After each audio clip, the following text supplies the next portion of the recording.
from the rugged desert outside Yuma, Arizona. This is Outpost Outspoken. Outpost Outspoken is the official podcast of U.S. Army Yuma Proving Ground, which conducts natural environment testing of military equipment in Arizona, Alaska, and the tropics.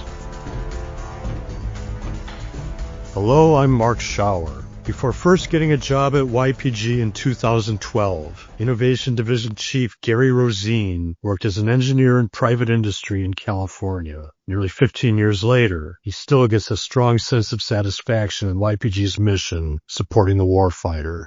He graduated from the California Institute of Technology and working as an engineer in private industry. So how did you wind up from there to working at Yuma Proving Ground in Arizona? Well, after private industry, I had an opportunity to look for a new position. I had a call from Trax International and said, "Hey, would you like to come out here and, see what we do?" And I looked at it. I was like, wow, this looks very interesting, completely different from what I'm used to doing. We're behind the desk and doing numerical analysis. This is actually hands-on design, engineering, helping test officers test, equipment, versus actually, doing analysis on them. So came out here, wonderful weather, but the job looked very exciting, using every skill set I had as an engineer, designing, analysis, fabrication. So came out here and really enjoyed it back in 2012. And these days you're chief of the Innovation Division, but before that, Metrology Division. Talk about metrology a little.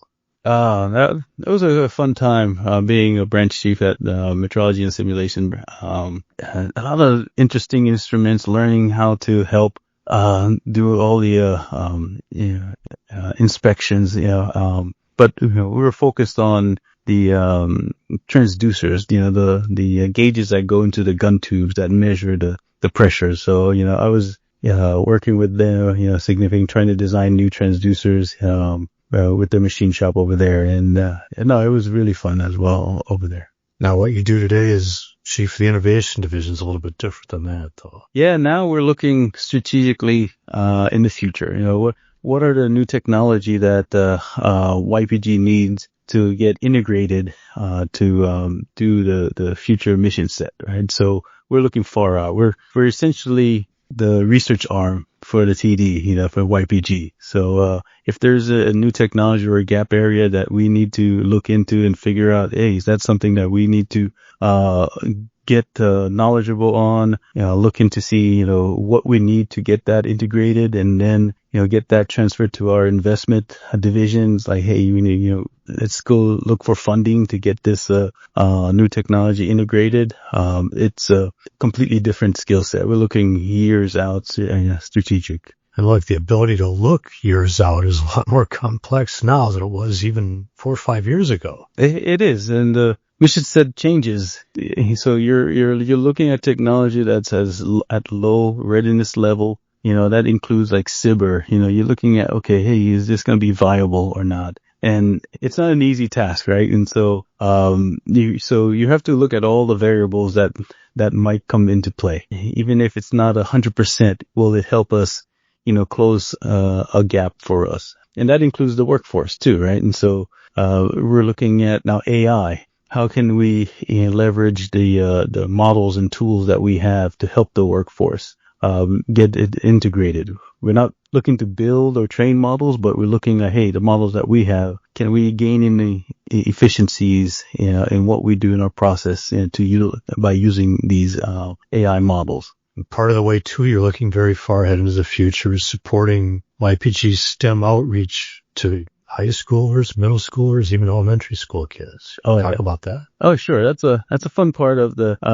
Innovation Division or TID in general. I'm a technology transfer specialist, a T2 specialist. Todd Hudson is our T2 specialist as well. He leads the effort. We're looking at ways to get engaged with our local community, with the universities, and kind of engage with them. Like, YPG has a workforce requirement, and we're working with the local community colleges to figure out, okay, what are some of the classes and some of the skill sets that the graduating class will need to potentially transition to working at YPG. So those are the things that we're working with them, courses, we recently worked with AWC, through the CDAO to develop a Power BI course, which some of our workforce had just completed. So these are some of the efforts that we're working.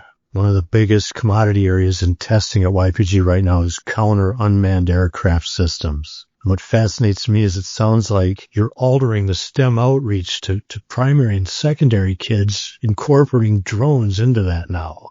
Oh yeah, the new pilot program that we have going on right now through the Army STEM program, we received a mini grant, and through that mini grant, we're developing a series of workshops working tailored to high school kids, as you mentioned, and we're focusing on drone technology, having the kids learn how to use drones through a mission. Another workshop will focus on AI, using a AI model.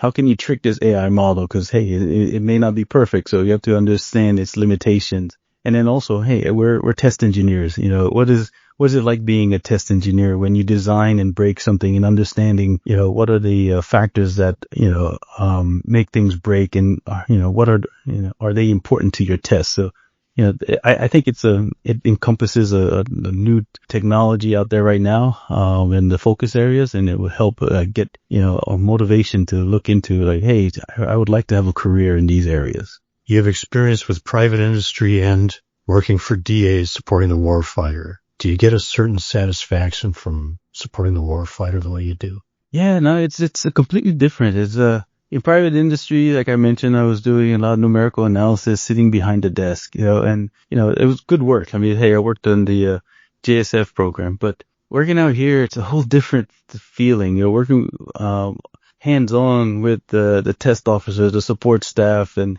we all have the same mission. It's like, hey, how do we execute this test? And make sure we get the right data. And it's a sense of satisfaction when you see that completed. And on the fly troubleshooting. It's I get the sense of satisfaction here at this job at YPG is second to none in my opinion. Garry, it's really good talking to you today. Likewise, Mark. Thank you so much for having me. Welcome to Outpost Outspoken. I'm your host for this segment, Ana Henderson.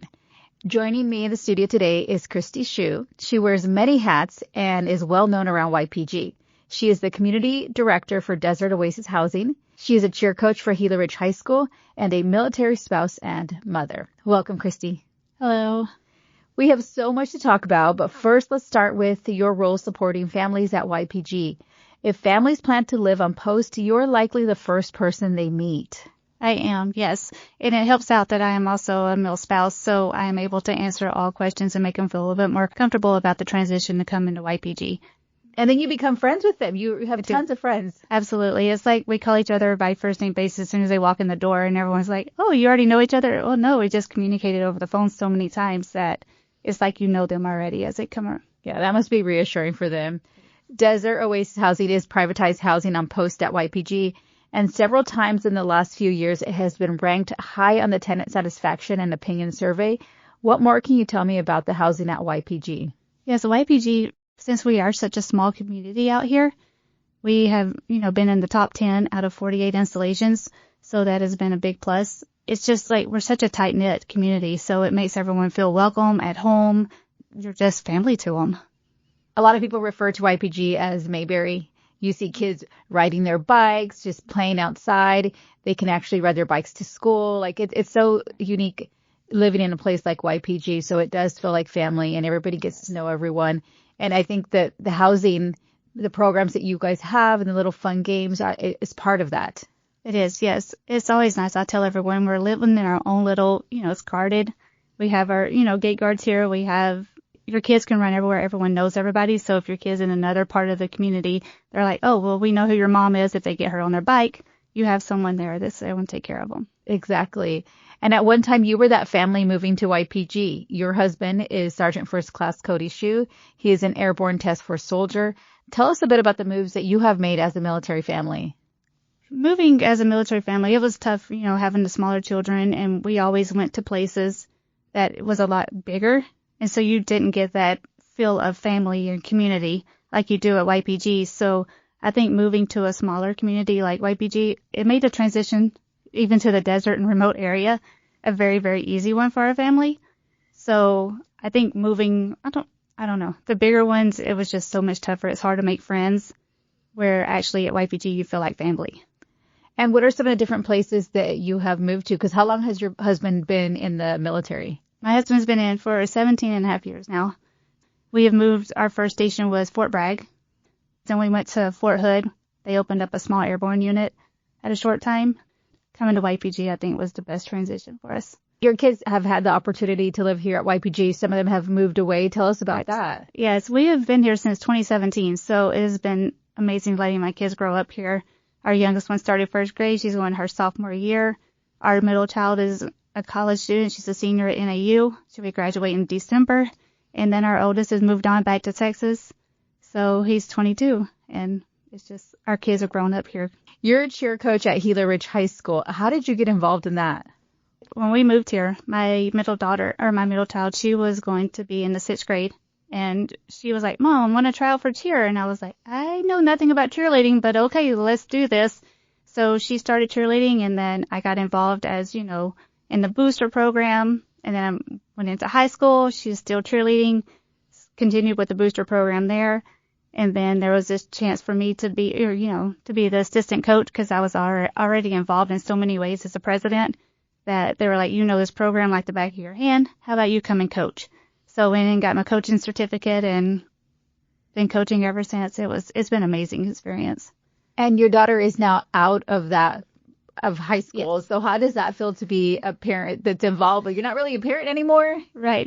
It was been tough, and it's hard to separate from the program. So that's why I stayed involved with it. But not having a kid there, but then again, your cheerleaders also feel like your children, because you come so close to them and they come to you just like, one of your children would, with their issues and stuff. So it just it still feels like I'm connected to it. Well, you've always been so sweet and welcoming, and your husband is amazing too. He's one of the senior soldiers there at ATF, and I work closely with him as well. So your family is a great addition to YPG, and I'm glad that you've been able to be here so many years. Thank you for your time today, and thank you for all you and your family does, really, for the Army. And thank you. This has been Outpost Outspoken.